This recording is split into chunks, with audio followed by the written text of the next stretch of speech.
Moi, j'aime bien cette phrase, c'est Bitcoin is for enemies. Le gros souci d'Ethereum, c'est que la distribution des coins initiales n'est pas du tout, on va dire, fair.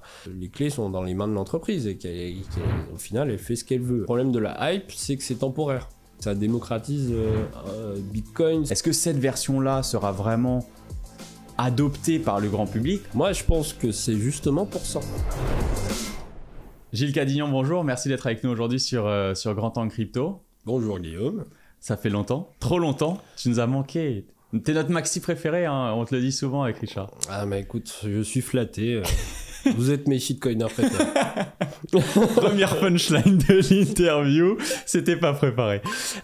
Non, franchement, on est très content de te recevoir parce que t'es un acteur important de l'écosystème et on s'était parlé il y a 1 an et demi à Surfing Bitcoin 2021. Depuis, la chaîne a pas mal évolué, il y a du monde qui nous a rejoints. Donc, est-ce que, pas forcément te représenter, mais au moins nous réexpliquer, tu es le cofondateur de Will It, en quoi ça consiste et qu'est-ce que vous faites? Voilà, alors, donc je suis Gilles Cadignan. J'ai cofondé Will It en 2016, suite à ma découverte de Bitcoin, on va dire fin 2013. J'ai cherché des use cases en fait utiles qu'on pouvait développer grâce à cette technologie et rapidement on a pensé avec les cofondateurs que un use case sur la confiance numérique faisait sens et était peut-être un peu moins complexe à aborder que les use cases financiers qui sont pourtant en fait les use cases, on va dire, les plus disruptifs. Mais on trouvait qu'il y avait quand même une vraie valeur ajoutée à utiliser cette sorte de notaire géant qui est Bitcoin, qui arrive à sceller dans le temps des événements, des transactions en l'occurrence, pour faire exactement ce que font d'autres de façon centralisée.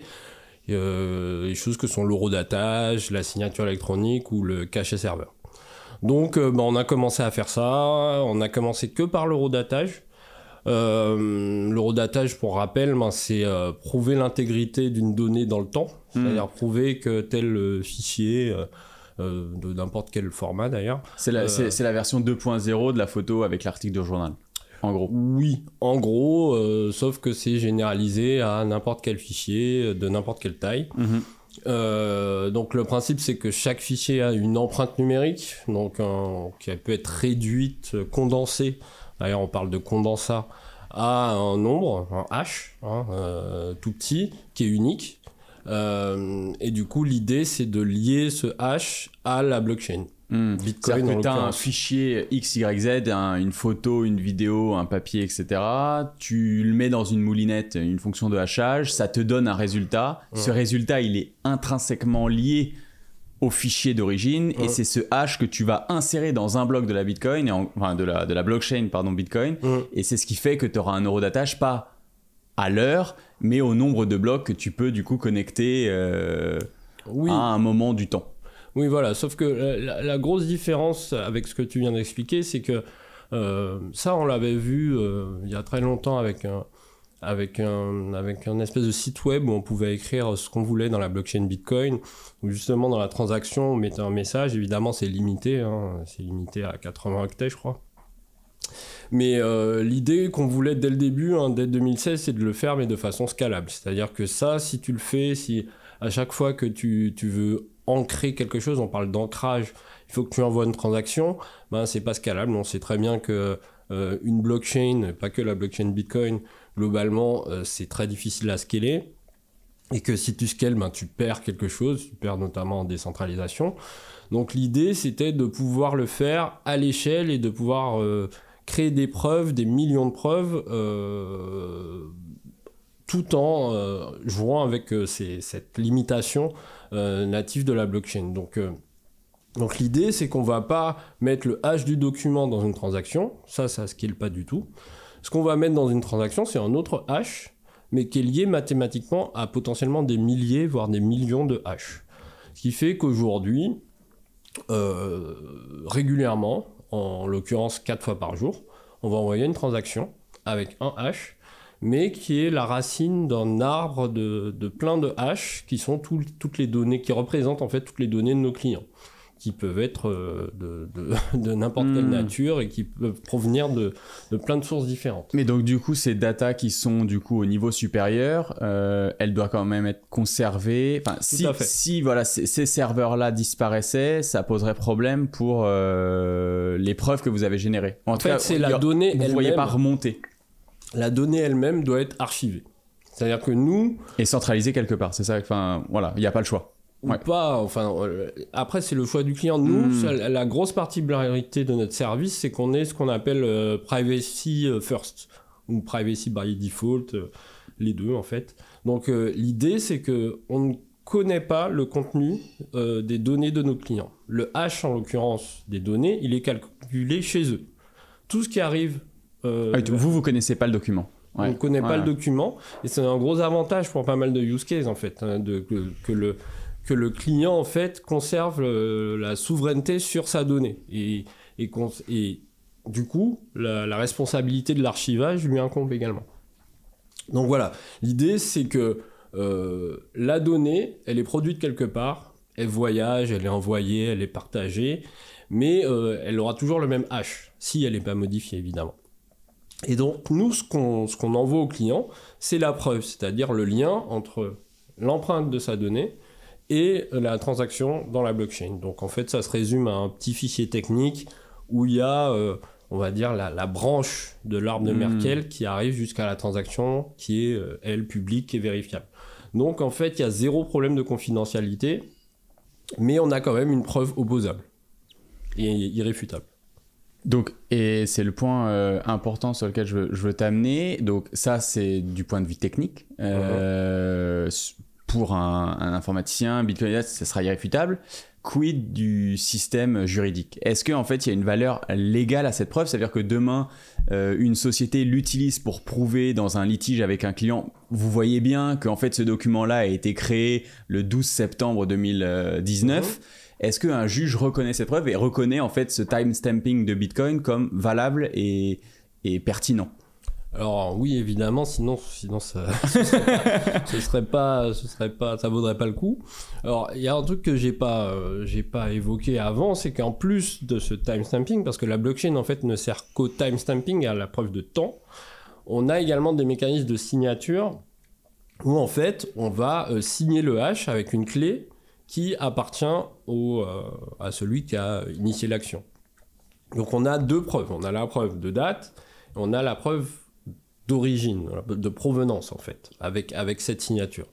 Donc au final, sur la valeur juridique, en fait, tout dépend de la juridiction où on est. Évidemment, quand on parle de juridique, ça dépend de la juridiction.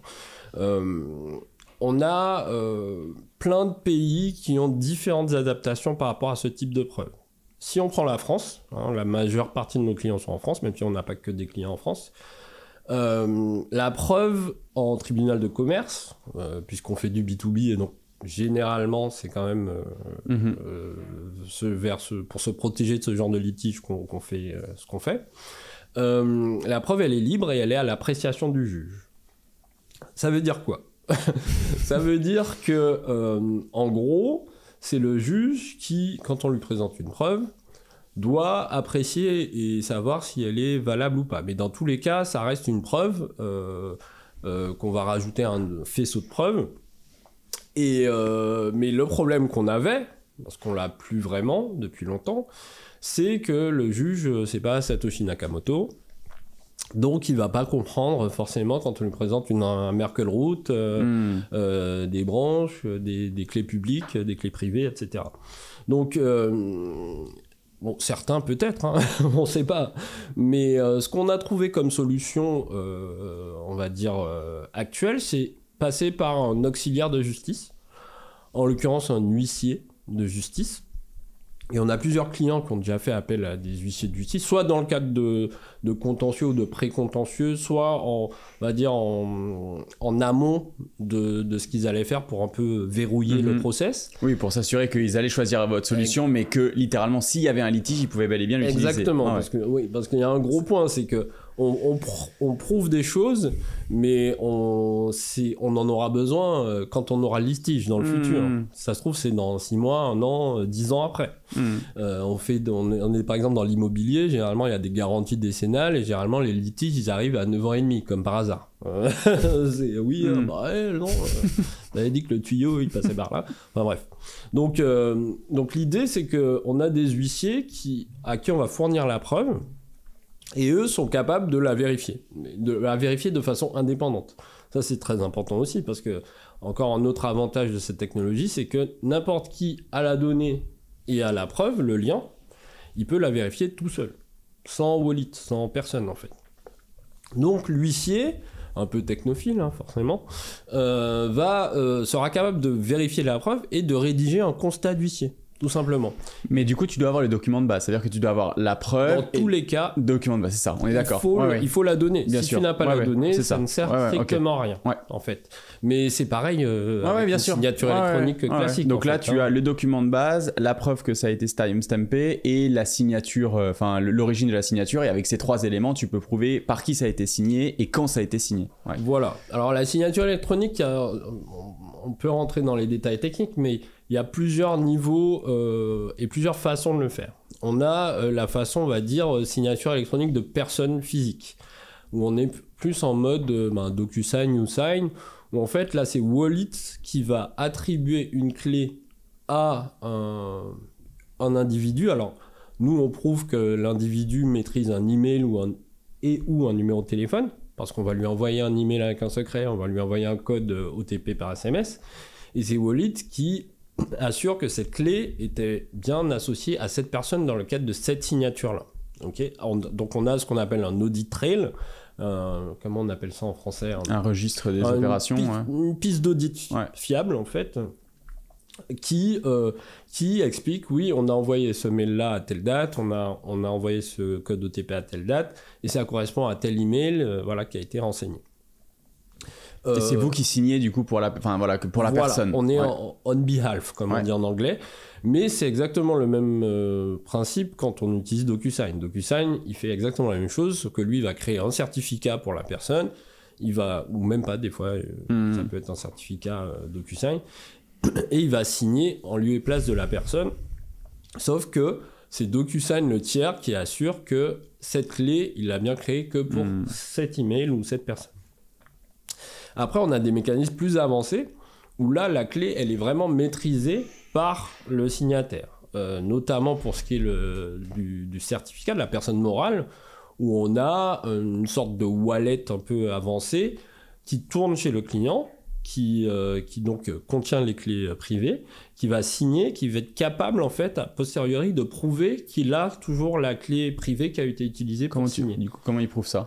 Alors, c'est simple. Quand on va vérifier un document, par exemple, on va d'abord aller vérifier le timestamp dans la blockchain.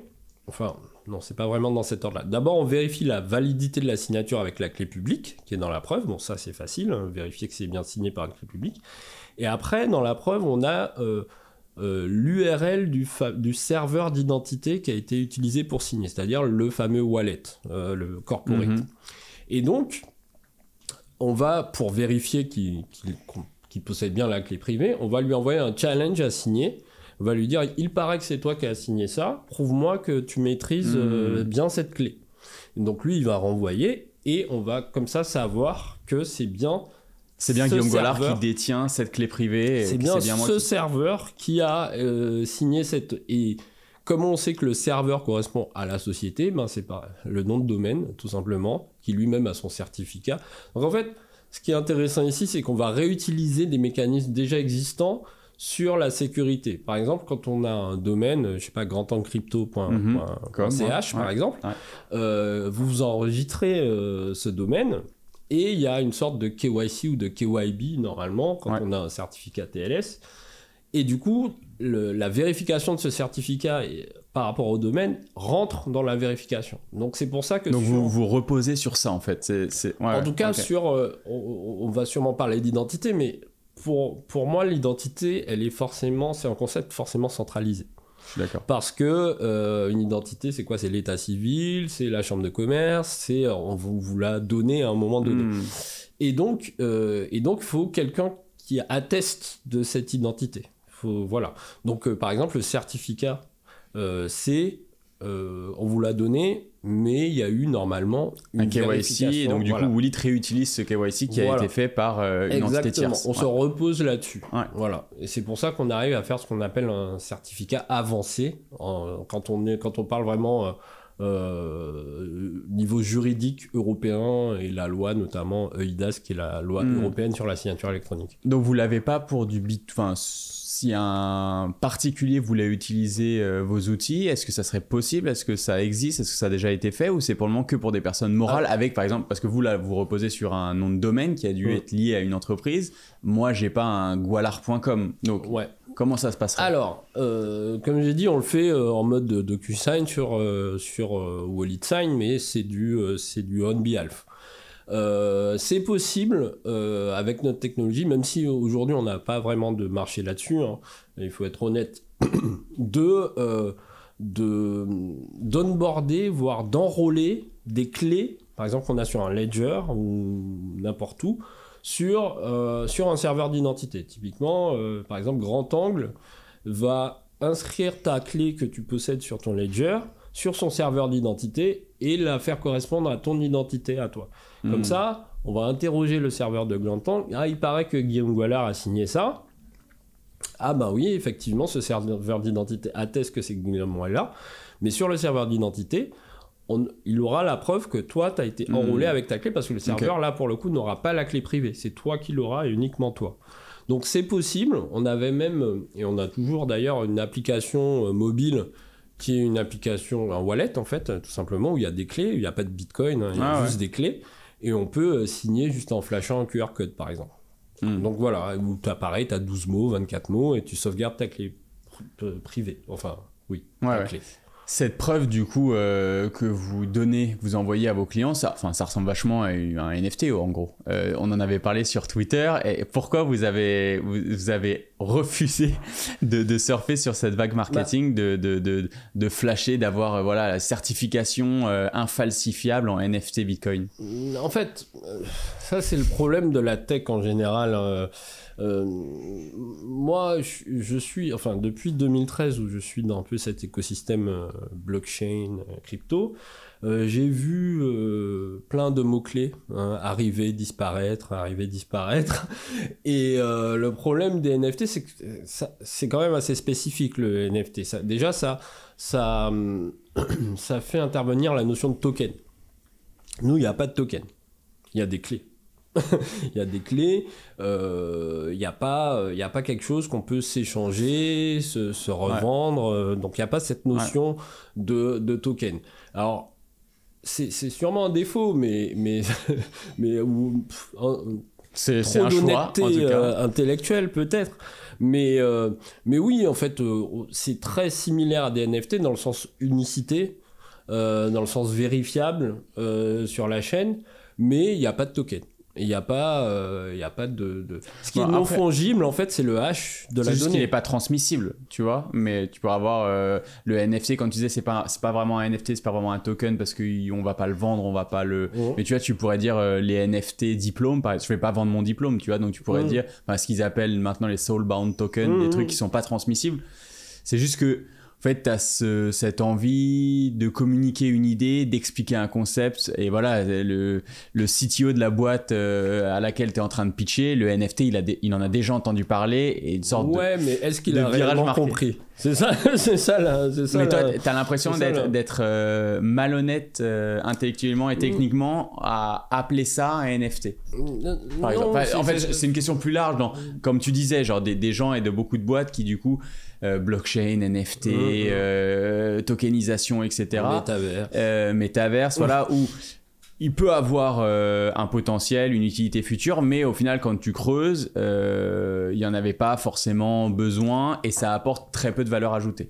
Dans notre cas, typiquement, on fait de la certification de PDF. Un PDF, il va être signé, il va être ancré dans la blockchain, il va être horodaté.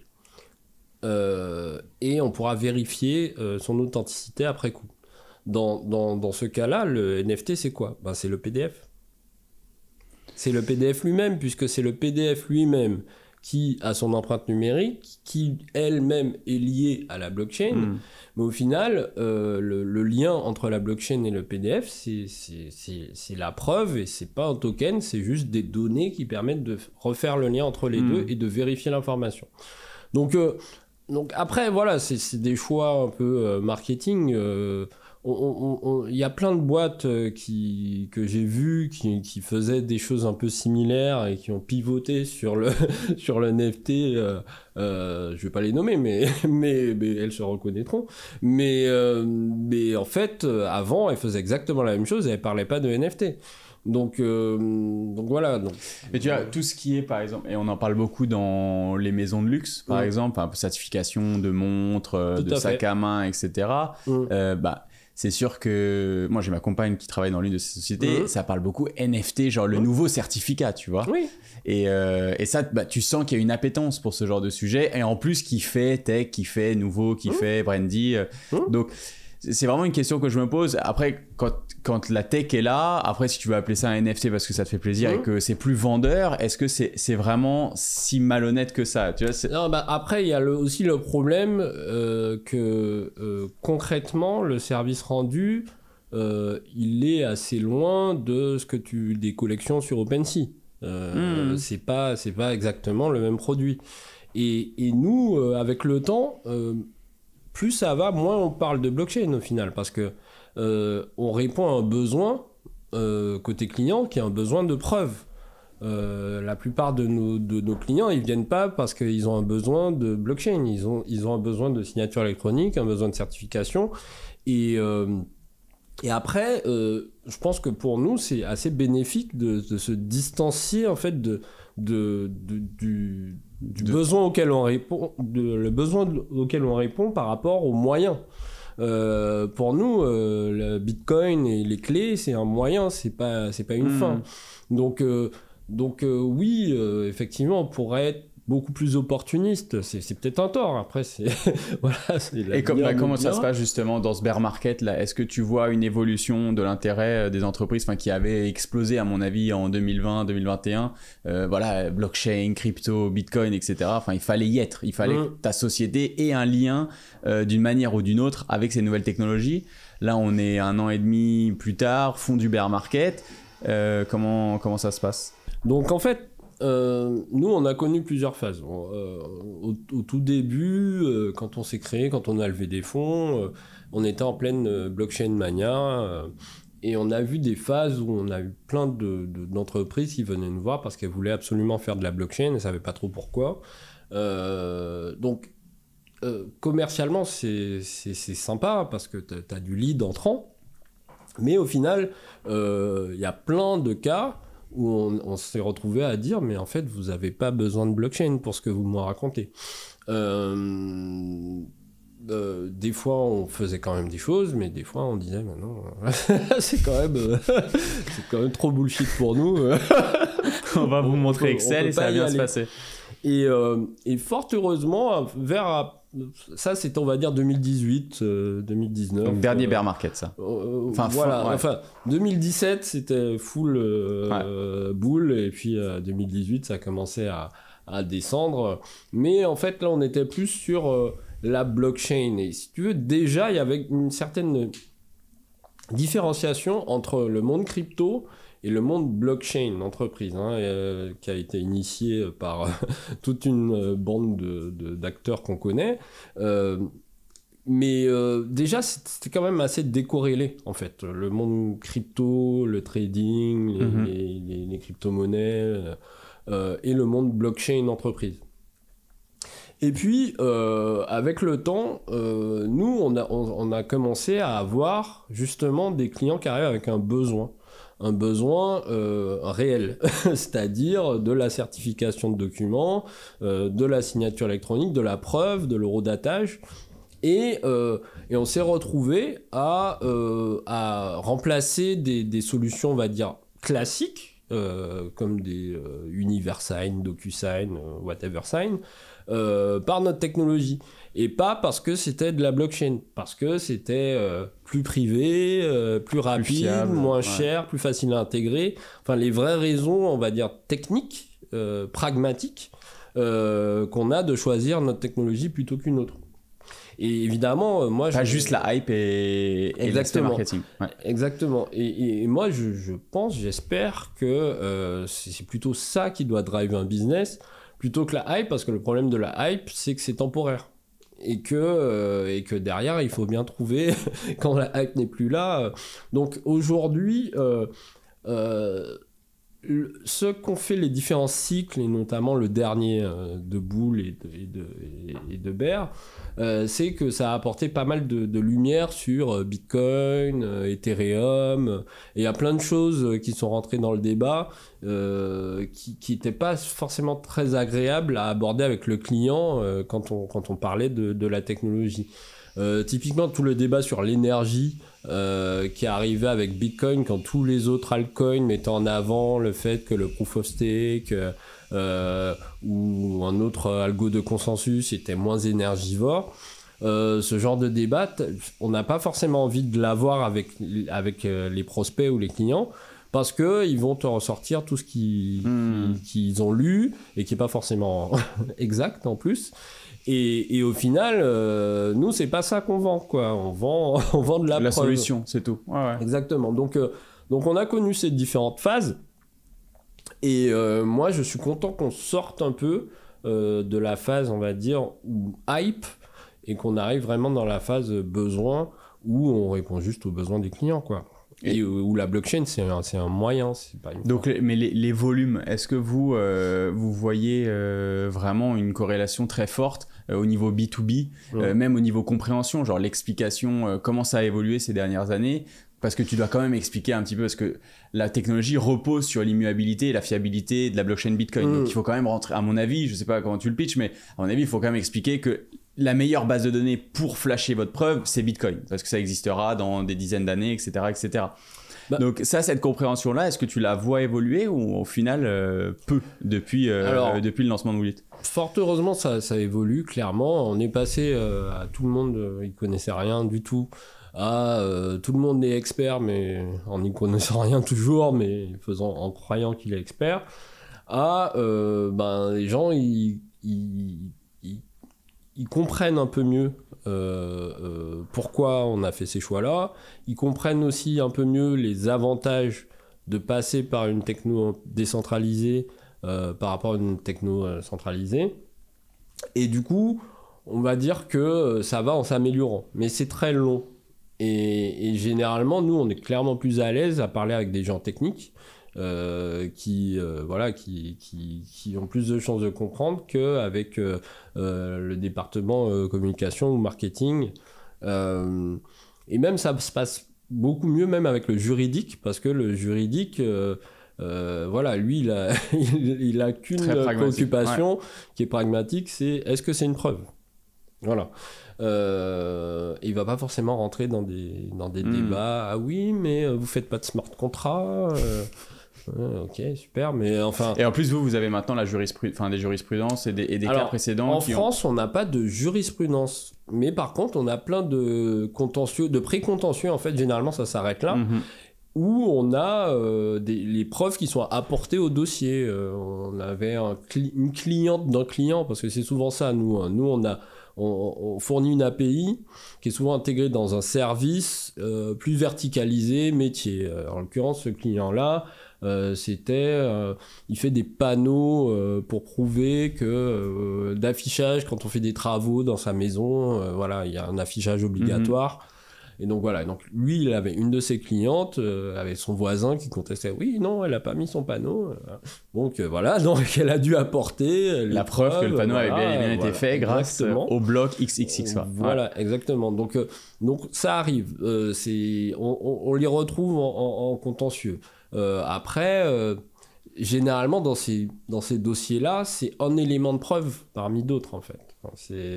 Et c'est ce qu'on dit aussi à nos clients, c'est la preuve Bitcoin, c'est une nouvelle, c'est une corde à l'arsenal juridique d'une entreprise. Qui est bien pratique, qui est super efficace, qui est rapide, pas cher, simple. Mais voilà, il y a tout un ensemble d'armes juridiques à avoir pour une entreprise. Il n'y a pas que ça. Moi, je voulais t'amener ensuite, du coup, bear market, et plus généralement, là, on a beaucoup parlé de Woolit, mais du coup, toi, ça fait des années que tu es dans l'écosystème, et ton analyse de ce bear market en particulier, est-ce que c'était same but different, au final, les mêmes excès qui ont eu lieu les 3 derniers cycles, ou est-ce qu'il y a quand même quelques leçons à tirer, spéciales, originales, atypiques dans ce cycle en particulier, qui, celui-là, il était quand même spécial pour telle et telle raison, quoi. Alors sur ce bear market, je pense qu'il est à la fois similaire et différent des autres. Alors pour plusieurs raisons. Similaire parce qu'on a toujours ce même cycle de bulles et d'hyper enthousiasme, et puis derrière ça se tasse. Et puis à chaque fois on a des phénomènes un peu, par exemple l'avant-dernier c'était les ICO par exemple. Là je sais pas, on a la DeFi et les NFT. À chaque fois on a des mots-clés comme ça qui apparaissent avec plein d'enthousiasme, et puis derrière ça se tasse. Mais je vais répéter une chose que je dis souvent, c'est que ces cycles en fait bizarrement à chaque fois ils suivent les cycles de halving de Bitcoin en fait. Elles sont assez synchro en fait, c'est tous les 4 ans. 2013, 2017, 2021. 2021. Donc on peut imaginer que le prochain c'est 2025. Il faudra vendre en 2025. Je vous donne le type en avance. T'es aligné avec les prédictions d'Éric Larchevêque, donc je pense que c'est plutôt pas mal. Voilà. Après c'est pour ça, souvent on dit que l'histoire se répète pas, mais bon là, en l'occurrence, elle rime pas mal en fait. Donc la grosse différence, je dirais, de ce cycle-là, c'est qu'on a eu les institutionnels qui sont fait rect aussi, quoi. Voilà, c'est avant, et avec nous pauvres particuliers, du retail, du retail. Mais là, on a eu et c'est aussi en rapport avec l'ampleur. En fait, quand on regarde sur une échelle même logarithmique, l'ampleur, au final, elle est moindre que les cycles d'avant. Mais pour bouger le prix du Bitcoin de $10,000 aujourd'hui, il faut beaucoup plus de capital que... De manière absolue, ça fait beaucoup de sous. Voilà, exactement. Donc, au final, ce qui change, c'est qu'il y a plus de capital, donc c'est plus spectaculaire. Donc, les faillites comme celle de FTX, ça fait couler de l'encre. Alors que la faillite de Crypsy, il n'y a aucun journaliste qui s'y est intéressé à l'époque. Mais voilà, pour moi, ça repose sur le même principe. Donc voilà, moi je... Pas tant surpris que ça. Non, je suis pas vraiment surpris par une chute comme FTX, par exemple. Là, oui et non. Pas vraiment, c'est-à-dire que on savait de toute façon que... il y avait plein de choses qui se faisaient qui n'étaient pas clean quoi, mais c'est un peu ce sur quoi repose une grande partie du marché crypto aujourd'hui, malheureusement. Et je parle pas forcément que des altcoins ou des shitcoins, hein. Même dans Bitcoin il y a des choses, même des services centralisés genre BlockFi qui me semble était Bitcoin only, je suis même pas sûr. Non, ils faisaient d'autres trucs. Voilà, bref. À partir du moment où on va donner ces bitcoins à quelqu'un, derrière tu as de la réhypothécation, tu peux faire plein de du levier, ça amène ce genre de... Donc non, pas plus surpris que ça. Après c'est juste qu'il y a beaucoup de popcorn, quoi. Quand tu regardes ça sur le côté et que t'es pas vraiment impliqué, moi j'avais pas de sous sur FTX, de toute façon j'ai pas de bitcoin, j'ai tout perdu dans un accident de bateau, donc c'est assez oui, ça fait pas mal de spectacles et on rigole bien. Mais est-ce que du coup là, après plusieurs années, troisième cycle, j'allais dire troisième boule, troisième bear market, tu imaginais qu'on en serait là en 2023 dans le sens l'utilité, la vraie utilité de Bitcoin et des cryptos, bon, dans ton cas que de Bitcoin, mais il y a beaucoup de gens qui commencent à se poser la question et j'en fais partie. Après 10 ans, alors moi je vois et j'entrevois le potentiel énorme et j'y crois, et c'est pour ça que je fais ce que je fais au quotidien. Mais est-ce qu'il y a une frustration de dire au bout de 10 ans, en fait, ça a été énormément de Ponzi, de casinos, de gens qui se font rect et en fait, on minimise, ou en tout cas, on a été un peu frustré sur l'utilité sociale de la technologie. Elle est encore à venir. Ou d'après toi, il y a un vrai net positif déjà maintenant ou pas encore ? Moi, je pense que évidemment, ça évolue positivement. C'est juste une question de rythme et de time préférence. Qu'est-ce qui évolue positivement d'après toi ? L'adoption, l'usage de Bitcoin et oui, l'adoption. Alors évidemment, je vais exclure le côté crypto, mais je pense qu'aujourd'hui, par rapport à en 2013, il y a beaucoup plus de gens qui utilisent Bitcoin tous les jours, par exemple. Il y a beaucoup plus de gens qui ont bénéficié des propriétés de Bitcoin aujourd'hui. Bref, on voit quand même une évolution. Et j'aime souvent faire cette comparaison entre Bitcoin et Internet. Internet, après 10 ans, ressemblait à rien. Il faut s'en rendre compte. Donc, début des années 80, c'était ça, en fait. On est encore early. Il faut s'en rendre compte. Donc, pour moi, ça va à son rythme. Ce genre de révolution, ça se fait pas en 6 mois. Et c'est justement un des écueils que je trouve à l'univers un peu crypto, c'est qu'ils veulent aller trop vite, trop loin, et oublient que Rome s'est pas construite en un jour. Donc non, je pense que la chose va à son rythme.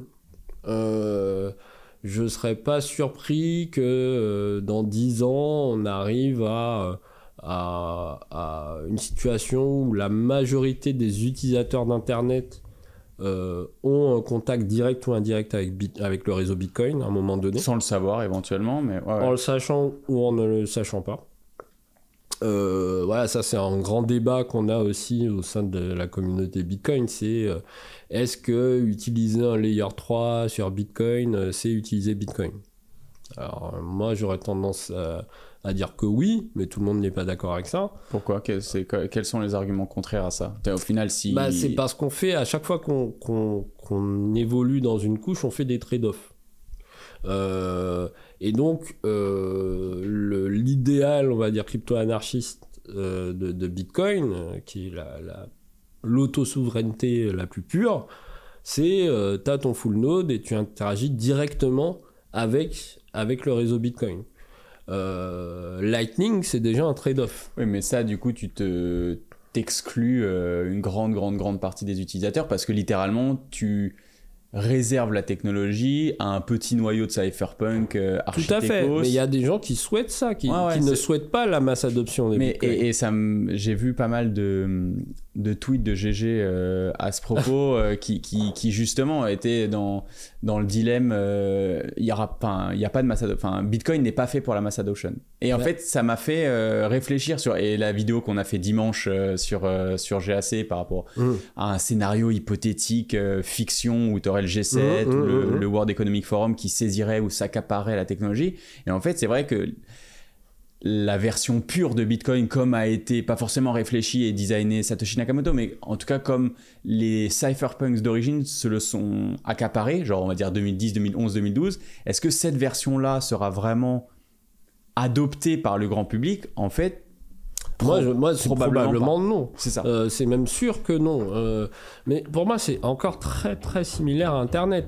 Quelqu'un qui globalement veut utiliser Internet sans fournisseur d'accès Internet, sans Google, il peut, techniquement. Ce sera compliqué. Ah. Mais on a des travaux à côté, donc j'espère que le son est pas trop mauvais, mais là c'est une premier podcast GAC, on refait la salle de bain. D'accord.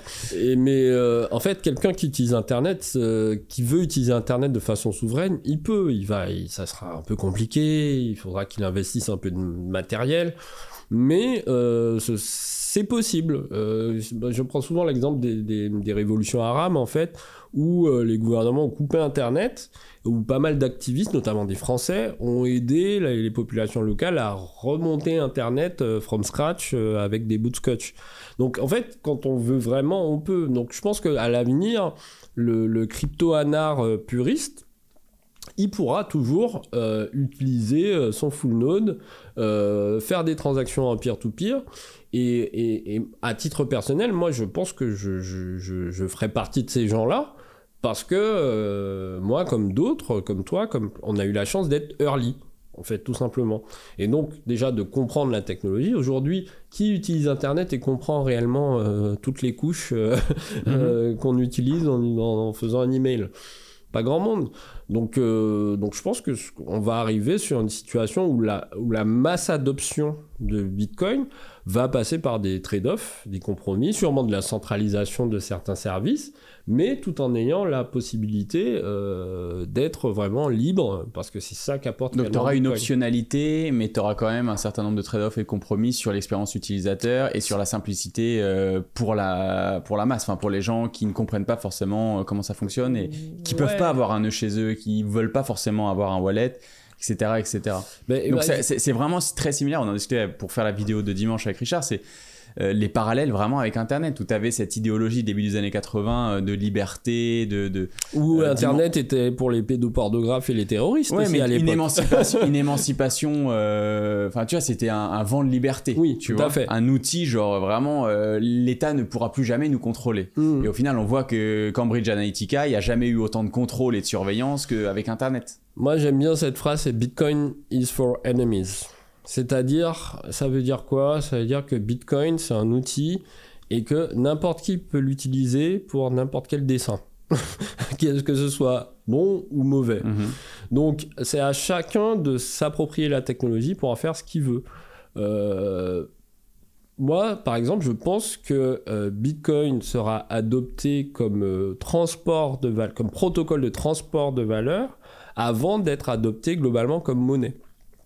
Alors, même si Lightning me fait un peu, on va dire, changer d'avis là-dessus, mais pas vraiment, puisqu'on le voit avec des projets comme les synthétiques dollars ou les stable sats, qu'au final, tu peux très bien donner un wallet à quelqu'un, notamment dans les pays en développement, le libeller en dollars. Mais au final, c'est que des satoshis qui sont transportés, qui circulent, mais l'utilisateur, pour lui, il aura un solde en dollars. En plus, tu peux le faire fixe et pas volatile, maintenant, avec différents mécanismes. Mais au final, pourquoi ce sera un moyen d'adoption ? Parce que pour lui, ce sera révolutionnaire, parce qu'avant, il n'avait pas de compte en banque, il n'avait pas de moyens simples de payer, de se faire payer, etc. Il a une bancarisation et un système de paiement maintenant qui fonctionne. Exactement. Ouais. Et ça, ce sera un gros vecteur pour moi d'adoption. Voilà. Justement, avec l'arrivée des stablecoins, ça paraît, c'est un sujet sur lequel on réfléchit pas mal. C'est après tout ce qui s'est passé sur Ethereum avec le passage de Proof of Work à Proof of Stake, le fork qu'il y a eu, enfin la contestation au sein de la communauté, et au final, les connaisseurs et les experts ont regardé ça d'un coin de l'œil en disant mais il y aura pas de débat sur la chaîne valide et qui sera considérée comme Ethereum. Ça veut dire que les entreprises comme Circle, comme BitGo ou les protocoles comme Aave ou un certain nombre d'applications DeFi choisiront une chaîne et les utilisateurs devront suivre parce que tu as un certain nombre d'actifs réels connectés à des tokens et ils peuvent pas se dédoubler. Comment tu vois ce risque sur Bitcoin ? Est-ce qu'il y a un risque de vampirisation, de ne pas garder Bitcoin pur comme base monétaire et système de paiement ? Parce qu'on réfléchit beaucoup, on fantasme beaucoup sur l'arrivée de la DeFi en surcouche. Toi, la dernière interview, et là tu l'as encore mentionné, que Bitcoin, du coup, ça sera éventuellement TCP, IP et on construira HTTP, etc. par-dessus. Est-ce que le fait de construire par-dessus Bitcoin, ça pourrait du coup amener des vecteurs d'attaque, c'est peut-être beaucoup dire, mais en tout cas, une influence sur la gouvernance et l'orientation du protocole. S'il y avait des USDC sur Bitcoin, si demain il y avait une mise à jour à faire, est-ce qu'en fait, les gens choisiraient la chaîne sur laquelle il y aurait les USDC parce qu'en fait, c'est là où il y a la valeur ? Alors déjà, dans ton scénario, ça voudrait dire qu'il y aurait un fork de la chaîne. Incontestation. En l'occurrence, un hard fork. Ouais. Et ça, bah, on a vécu 2017, on a connu la Block Size War. On sait que ce scénario-là, enfin, c'est pas qu'il n'arrivera pas, c'est qu'on a des moyens de défense. On a des moyens de défense contre ces scénarios-là. Après, les stablecoins de base, avec ou sans passage au proof of stake, il y avait déjà des backdoors dedans. Avant, dès le début, il y a des backdoors aujourd'hui. Un stablecoin from day one, il est saisissable, il est censurable. Déjà, à la base, sans OFAC. Donc, le problème du stablecoin tokenisé et géré par une entreprise, que ce soit Circle ou Tether, bah c'est que en gros les clés sont dans les mains de l'entreprise et qu'au final elle fait ce qu'elle veut, elle a ses réserves, elle n'a pas ses réserves. Donc pour moi c'est pas réellement un problème. Et pareil sur l'espèce de fiction que vous avez fait qui était pas mal d'ailleurs, bravo. Moi j'ai de gros doutes sur l'existence même ou même l'intérêt même d'un Bitcoin OFAC. En tout cas, pour moi, ce sera pas Bitcoin, ce sera autre chose, parce que tu perds l'intérêt même de Bitcoin, qui est l'intérêt de ne pas être capturé ou capturable. Et je crois, moi, personnellement, que les États sont capables de s'approprier Bitcoin et ça, c'est les gros débats qu'on a avec les autres Bitcoiners, pourquoi pas implémenter du fiat sur Bitcoin ou implémenter je ne sais quelle autre monnaie, voire des CBDC en utilisant juste le protocole et le réseau Bitcoin avec ses propres règles, avec les taxes implémentées nativement dans leur protocole. Mais on s'en fout, puisque ce sera en layer 3 et que s'ils imposent ça aux commerçants, bah, voilà, c'est eux qui ont les tanks et la police, et voilà, on pourra pas faire grand chose à pouvoir changer d'état, tous aller à El Salvador, c'est une option. Mais au final, Bitcoin is for enemies, c'est-à-dire que rien ne pourra empêcher, Bitcoin est permissionless, l'État de faire ça s'il veut. Et après, libre aux citoyens d'accepter ou pas. Dans tous les cas, ce sera pas dans le layer 1. Ça ne peut pas être dans le layer 1. Ce sera forcément dans d'autres layers qui vont implémenter leurs propres policies et leurs propres règles qu'on va rajouter avec telle ou telle barrière à l'entrée dans ton layer. Donc pour moi, ces choses-là ne peuvent pas, en tout cas ne doivent pas concerner le layer de base, le consensus de Nakamoto. Parce que si ça arrive, bah, on a perdu. Il faut abandonner Bitcoin. Bah, de toute manière, il y aura, comme tu disais, toujours des gens comme toi, comme moi, qui font tourner un nœud, une version du protocole chez eux. Et c'est ça qui est assez paradoxal, c'est-à-dire que la version Bitcoin pure, elle existera toujours. Et on en discutait avec Fanny cet été à Surfin. Et tu le disais sur Twitter aussi, on en discutait. Bitcoin n'a pas besoin de défense, n'a pas besoin d'être défendu. Mais en fait, ça, c'est vraiment au niveau technique. Mais au niveau projet de société, genre, est-ce qu'on veut que Bitcoin soit adopté par le plus grand nombre et que cette version-là, incensurable, soit adoptée par le plus grand nombre? Ça, du coup, ben, tu dois avoir des gens qui font de la vulgarisation, qui en parlent, qui font de l'évangélisation pour convaincre que ça, c'est la bonne version, qu'on devrait utiliser ces outils plutôt qu'un autre, etc. Et c'est ça, moi, qui me laisse perplexe dans la communauté bitcoinaire, on va dire, mais au final, Bitcoin survivra à tout. Tu vois, Bitcoin, oui, la version du protocole, peut-être dans 15 ans, tournera sur 450 ordinateurs à travers le monde et il aura survécu. Est-ce que c'est ça qu'on veut? Je sais pas. Après, effectivement, la survie de Bitcoin pure, elle dépend d'un certain nombre d'utilisateurs.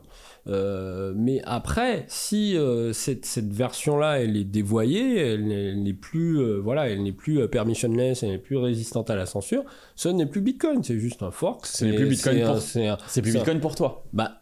Mais même pour les autres. Non, parce qu'au final, c'est l'adhésion à une version du protocole, tu vois. Est-ce que si la masse d'utilisateurs, ma mère, mon frère, mon oncle et mes frères et mes sœurs, tu vois, eux considèrent que censurer, comme on le disait dans notre petite fiction, la Corée du Nord et l'Iran, au final, c'était pas une grosse perte, et au contraire, et que eux, leur vraie version de Bitcoin, c'était plutôt ça. C'était un Bitcoin propre, au final, où tout le monde n'avait pas forcément le droit de l'utiliser. Genre, en fait, de quel droit, et de manière très anarchique, en fait, de quel droit la communauté de Bitcoiners actuels dirait, ça, c'est le vrai Bitcoin. En fait, chacun décide de sa version. Ce à quoi je répondrais, c'est... Du coup, si c'est ça qui est devenu le vrai Bitcoin... Enfin, une version de Bitcoin, en tout cas adoptée avec une grosse capitalisation, etc. Quel est l'avantage d'utiliser ce Bitcoin-là par rapport à utiliser le fiat ? Bah parce que tu en as toujours 21 millions et c'est des tuyaux de transfert de valeur. Parce que tu n'en auras pas. Si on est vraiment sur un Bitcoin dévoyé, je vois pas pourquoi on garderait les 21 millions. Non, mais tu vois, tu peux toujours. Non, ça c'est une pente glissante sur laquelle tu peux aller, mais ce n'est pas forcément dans l'intérêt des personnes qui prendraient le contrôle du réseau de dire, certes, on pourrait aller dans la censure parce que ça, les utilisateurs l'accepteraient. Genre de nouveau, ma tante, mon frère, etc.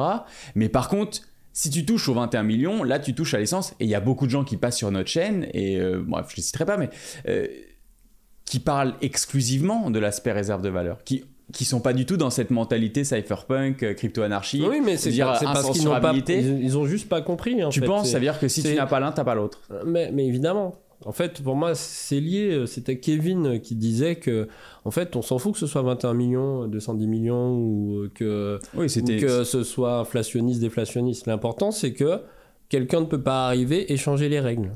C'est ça qui est vraiment important, en fait.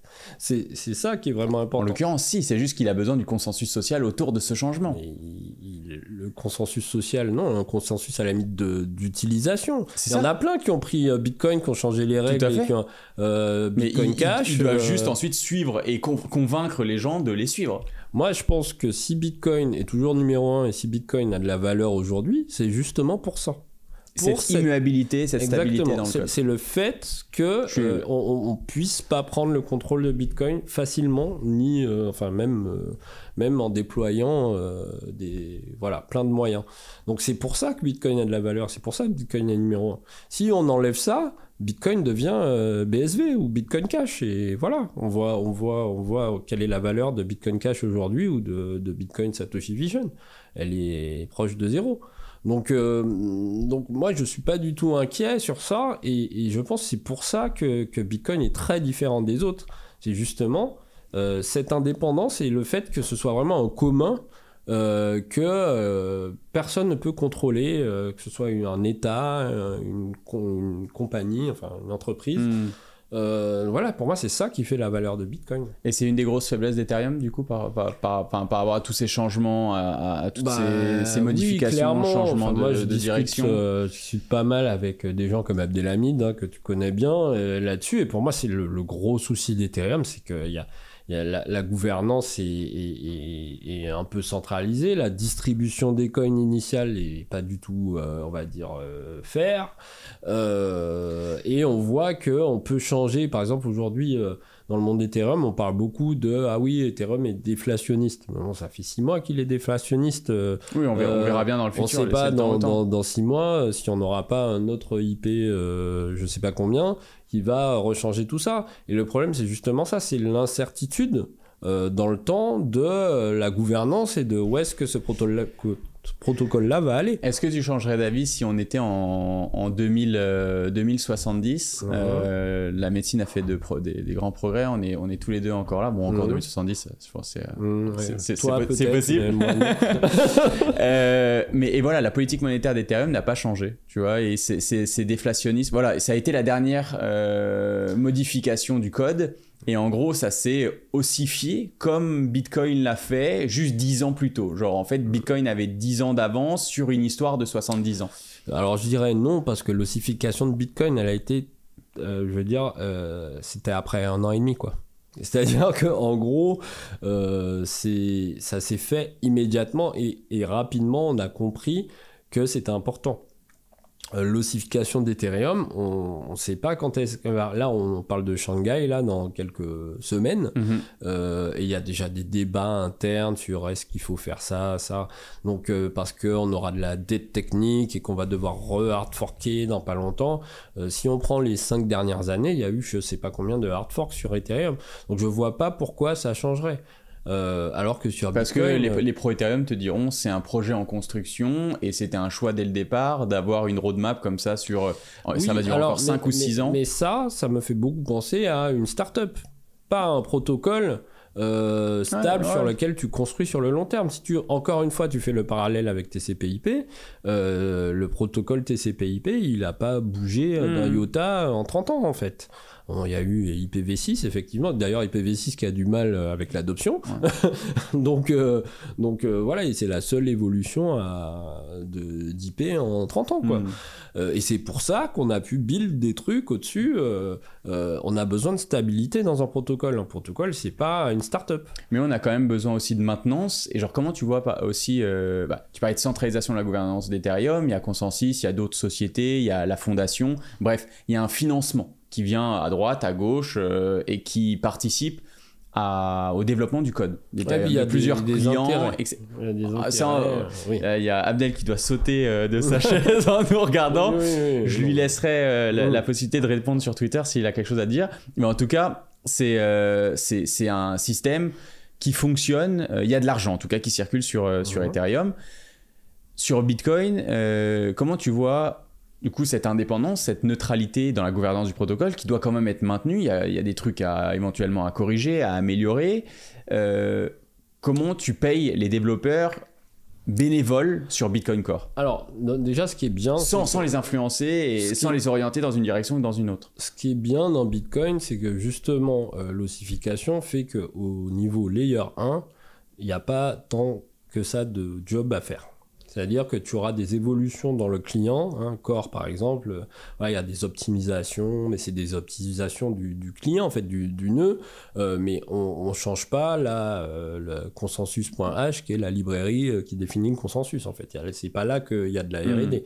On va optimiser, je sais pas, la façon dont on envoie les paquets entre les nœuds, la façon de relayer les transactions, on va optimiser tout ça, mais le cœur du protocole, c'est-à-dire les règles de consensus, elles n'ont pas à évoluer. Donc aujourd'hui, la majeure partie de la R&D Bitcoin, que ce soit sur Taproot, Miniscript, elle se fait déjà sur des couches supérieures, sur Lightning, Taro, RGB. Donc en fait, et à chaque fois pour le financement de ces gens-là, tu as des entreprises qui, elles, ont intérêt à financer ce genre de R&D, puisque leur business model, elle, en dépend.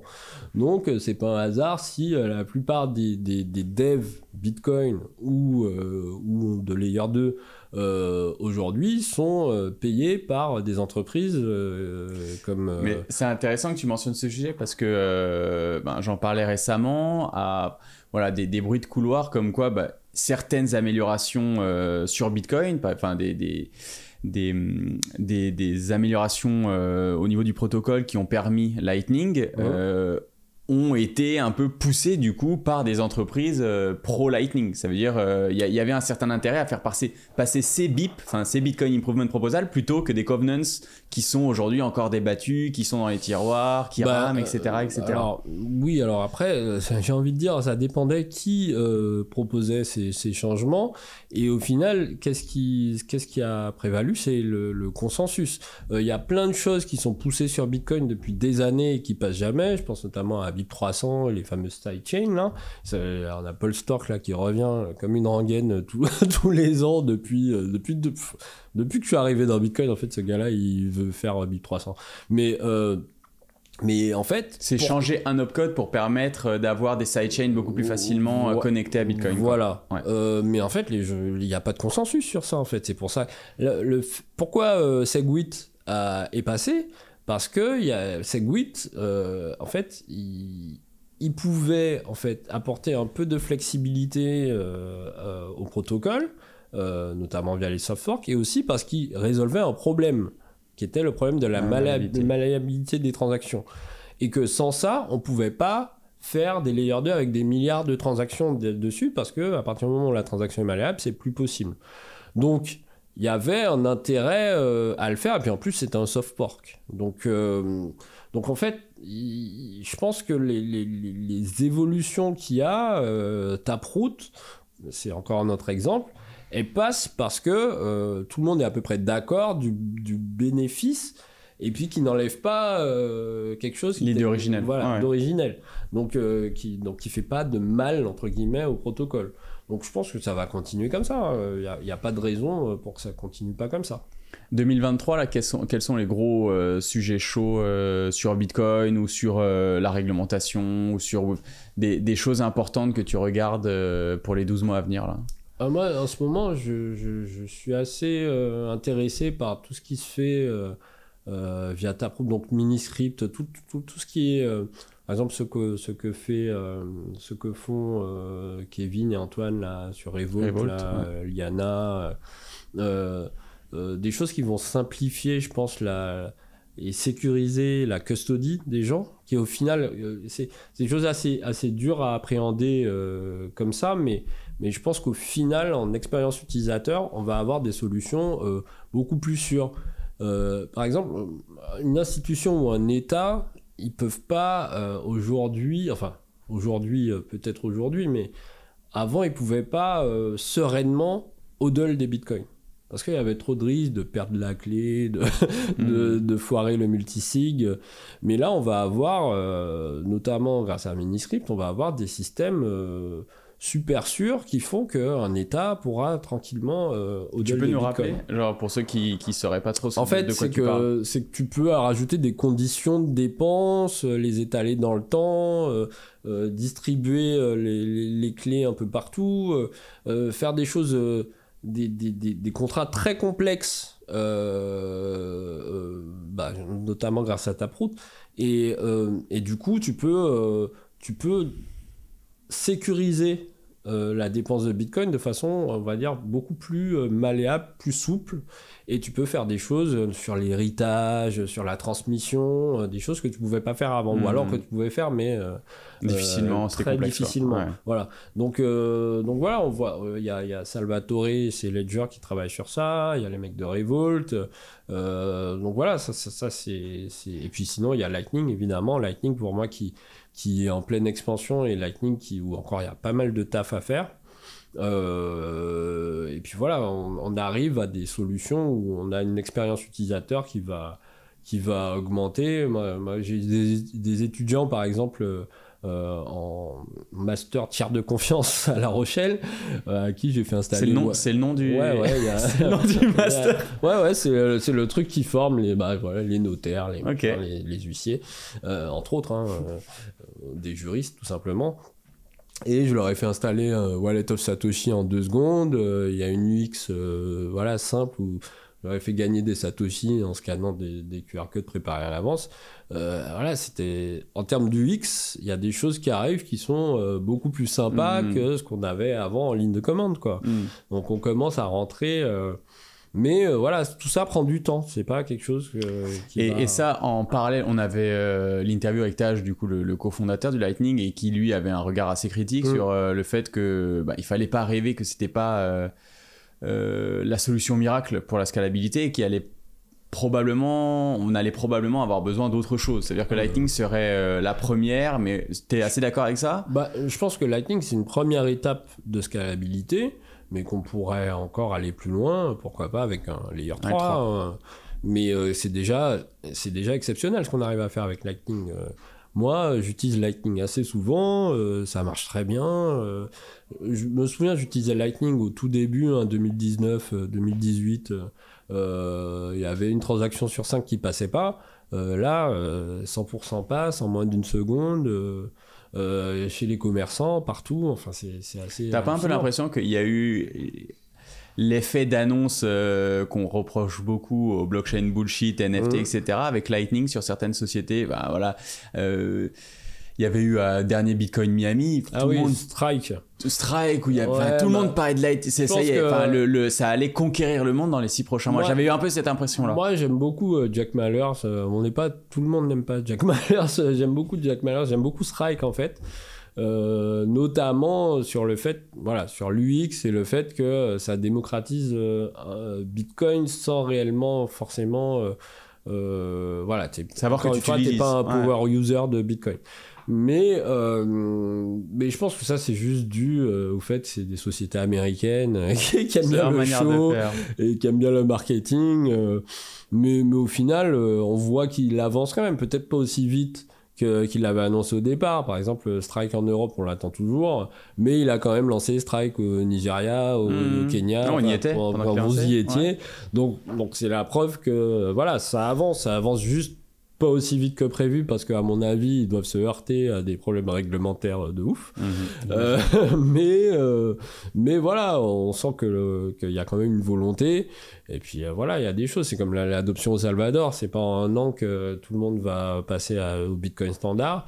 Je trouve que c'est quand même la situation au Salvador aujourd'hui par rapport à Bitcoin, par rapport à il y a un an, elle est meilleure. Après, ça va pas à la vitesse que les gens espéraient au début, mais voilà. C'est la vie et c'est l'évolution de ce genre de technologie. Exactement. Surtout quand elles sont aussi disruptives. Merci beaucoup Gilles, c'était top, super intéressant et j'espère qu'on va pas attendre 1 an et demi pour te retrouver la prochaine fois. Non, j'espère aussi. À plus.